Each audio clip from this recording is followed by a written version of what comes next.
Alcaraz-Rodriguez v. Garland out of the Ninth Circuit, our home circuit. It's about motions to reopen. It's an important one.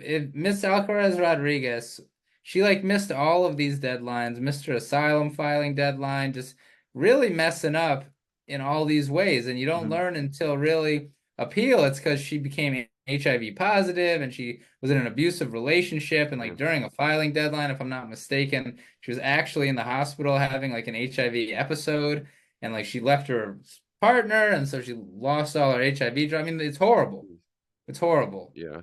And it gets all the way to the ninth, and so she wants a remand so she can apply for asylum to put forth new evidence.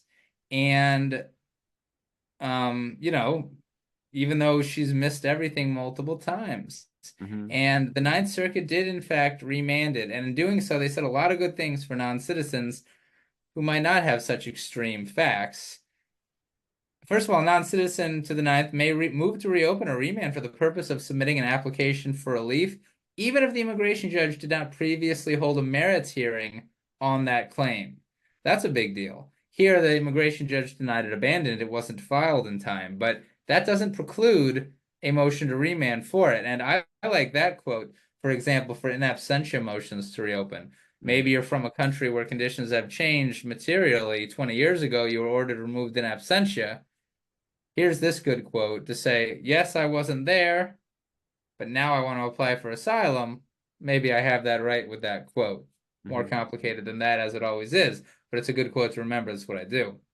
As to motions to reopen generally, this one also very important to me. Quote, I mean, so, before I quote, motions to reopen need to have material and previously unavailable new evidence. Hmm. That's standard for motion to reopen generally. Quote, it is not sufficient to deny it that the evidence physically existed in the world at large. Rather, the evidence must be reasonably available to the petitioner. So here, really, all of this evidence about her being HIV positive, about her sexual preferences, all this stuff it did exist in the world, but it arguably wasn't reasonably available for Miss Rodriguez to obtain at the time that she's having this HIV crisis and she's Yeah. dealing with domestic violence and she's kicked out of her house and all of that. The availability of evidence at some point prior to the filing deadline does not mean that such evidence is forever available for the purposes of a motion to reopen. It's a nuanced focus.